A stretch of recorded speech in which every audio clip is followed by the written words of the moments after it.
pour à tout, je reviens avec une vidéo pour vous parler d'un sujet moi qui me touche particulièrement, un sujet peut-être clivant, un sujet peut-être polémique. Je vais sûrement pas me faire que des amis en parlant de ce sujet, mais c'est pas grave parce que moi c'est un sujet qui me parle, que je pense qui est important aujourd'hui et qui permet vraiment d'avoir un débat, je pense, sur ce sujet parce que c'est quelque chose qui moi-même me cause un petit problème d'éthique et qui me touche et qui m'a longtemps me fait poser la question sur oui, j'utilise pas, je fais pas. Et du coup là, je suis arrivé avec, j'ai pris le temps de la réflexion et voudrais vous partager ma réflexion. Et vous l'avez compris, le sujet, j'en parle, c'est un sujet sur une des sociétés des GAFA et pas n'importe laquelle, sur Amazon. Et du coup, mon sujet aujourd'hui, c'est pourquoi Amazon, c'est le mal, mais tu devrais quand même l'utiliser. Voilà, parce que pour moi, Amazon c'est le géant qui fait vivre la culture. Et là, vous allez me dire, voilà, Romain, tu parles loin, Romain, tu sais pas de quoi tu parles, Romain, t'as rien compris, Romain, c'est n'importe quoi, parce qu'Amazon, c'est pas du tout ça, Amazon, c'est le mal absolu, faut pas l'utiliser, il faut faire ci, il faut faire ça. J'étais longtemps comme ça, j'ai beaucoup réfléchi, et je suis arrivé à cette conclusion, c'est le mal, mais il faut quand même l'utiliser. Et pourquoi? Je vais vous le dire tout de suite. Bah, tout simplement, déjà, Amazon, on va repartir d'un point simple. Amazon, c'est le mal. C'est le mal, pourquoi? Parce que Amazon, c'est le géant du e-commerce, c'est celui qui vampirise la société, c'est peut-être seulement 4 à 10% des entreprises françaises de commerce qui sont présentes sur Amazon, ce qui est assez ridicule comparé à la masse pharaonique d'articles qui sont en vente sur Amazon. C'est totalement aberrant qu'il y ait aussi peu de produits français et d'entreprises françaises qui soient présentes sur la plateforme Amazon.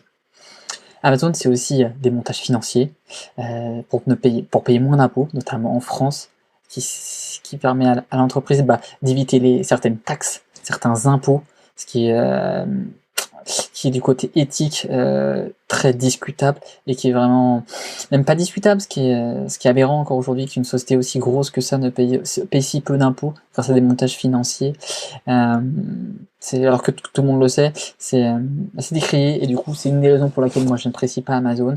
Mais voilà, c'est triste à dire, mais c'est la vérité.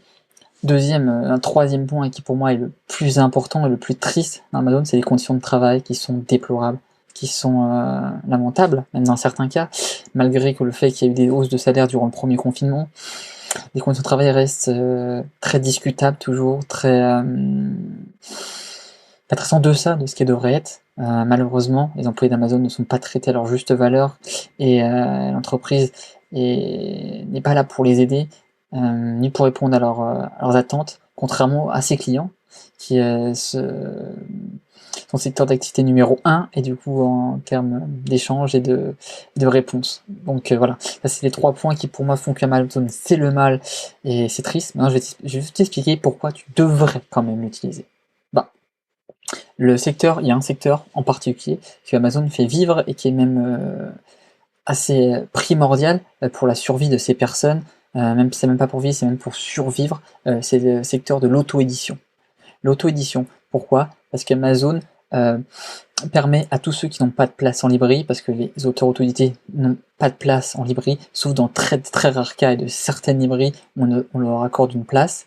Amazon permet aux auteurs en fait d'éviter tous les frais exorbitants, les délais incommensurables et infinis pour se faire éditer, et aussi les coûts en édition et en impression qui reviennent aux auteurs qui ont envie justement de publier leurs ouvrages, leurs idées, de partager leurs connaissances.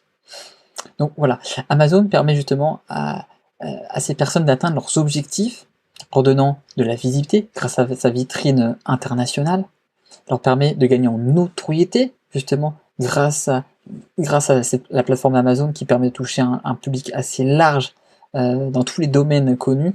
Donc il suffit de publier un ouvrage pour justement en toute simplicité, parce que Amazon permet justement, grâce à Amazon KDP, de publier gratuitement, rapidement et simplement un ouvrage, un recueil, un poème, un livre, donc tout ce qui passe par l'écrit.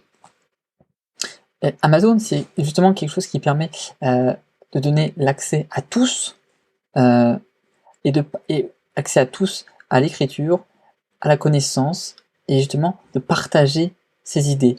Et ceci avec une double double rentabilité, en fait, une double astuce. Parce qu'en fait, quand on se fait éditer de façon normale chez un éditeur classique, un auteur gagne entre 8 et 12% du prix de vente total du livre, alors que chez Amazon, bah, c'est entre 40 et 70%.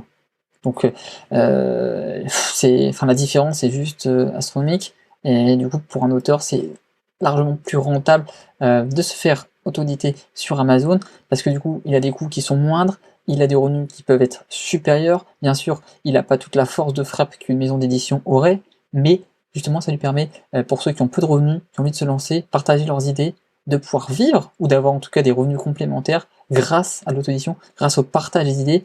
Et moi c'est quelque chose que je trouve aujourd'hui qui est primordial dans la vie, c'est pouvoir donner les mêmes chances à tous, de pouvoir tous puissent partager quelque chose, une envie, des idées, des connaissances. Et du coup, Amazon permet ce partage. Et il n'y a pas de plateforme aujourd'hui équivalente dans l'auto-édition. Toutes ont des frais qui sont de loin supérieurs à Amazon et qui n'ont pas la même simplicité d'utilisation, le même coût.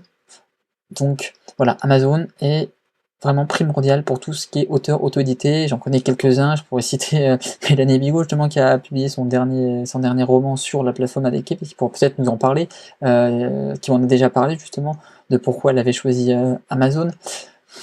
Donc aujourd'hui moi j'aimerais bien savoir du coup quel est votre avis par rapport à Amazon. Est-ce qu'il faut faire un boycott total? Peut-être un boycott total? Est-ce qu'on peut l'utiliser dans certains cas? Parce que bien sûr moi je vous recommande pas d'utiliser Amazon pour acheter tous vos produits, loin de là, mais je vous recommande d'acheter Amazon pour ces auteurs-là, pour l'accès à la culture, pour permettre en fait partage des connaissances, qui aujourd'hui est assez limité drastiquement avec la fermeture des librairies indépendantes, la fermeture des rayons culture dans les grands centres commerciaux, et du coup il reste très peu de moyens aujourd'hui pour les auteurs de vivre, de survivre de leur art, avec les salons qui sont annulés aussi. Donc voilà, j'aimerais bien savoir, est-ce que vous boycottez totalement Amazon? Est-ce qu'on peut l'utiliser? Quelles sont vos solutions? Est-ce que vous avez d'autres idées justement pour permettre ces auteurs de vivre? Moi je suis vraiment très très curieux et j'aimerais vraiment avoir ton avis, justement ton avis à toi là, qui regarde cette vidéo, qui prend le temps de venir, et du coup je te remercie beaucoup, qui prend le temps de m'écouter plutôt, qui prend le temps de m'écouter, je te remercie beaucoup pour ce temps, et j'aimerais bien avoir ton avis justement pour permettre à ces personnes-là. Pourquoi je te dis ça?